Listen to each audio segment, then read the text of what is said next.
I found my name in a ledger that wasn't supposed to exist, and next to it was a dollar amount I'd never seen in my bank account.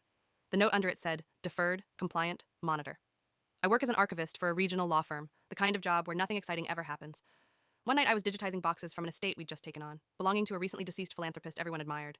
Libraries named after him, hospitals, scholarships. The boxes were labeled as routine correspondence, but one folder was oddly heavy.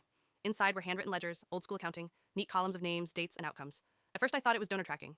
Then I saw my own name, correct spelling, my date of birth, a note about a housing intervention from 10 years ago, right after my mom lost our house, and somehow, miraculously, a buyer fell through and we were able to stay. I remembered how my parents had cried with relief back then, how they said we were lucky. The ledger listed dozens of names like mine, all marked with outcomes like quiet, relocated, or resolved. I kept flipping pages until I recognized another name, someone from my hometown who died suddenly after trying to sue a major company. That's when I heard footsteps outside the archive room. I closed the folder and pretended to be cataloging when the senior partner walked in. He asked me, very casually, how the estate files were going and whether I'd found anything sensitive. The way he emphasized that word made my stomach drop. I lied and said no. He smiled and reminded me of my confidentiality agreement. That night, I couldn't sleep.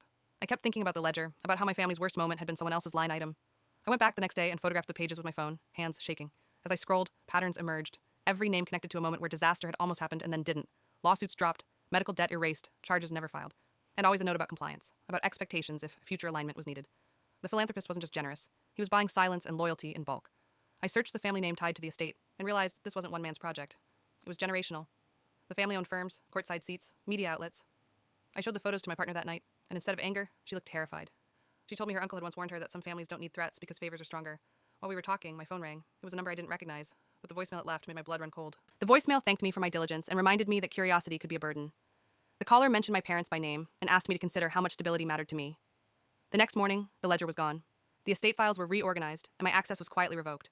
HR told me I was being reassigned to a different department, no explanation. I contacted a journalist I trusted, but she backed out after one meeting, apologizing through tears. She said her editor wouldn't touch it. A week later, I received a letter offering a consulting stipend for my silence, routed through 3 shell companies, with language identical to the notes in the ledger. I didn't sign immediately. I talked to my parents, carefully, without telling them everything.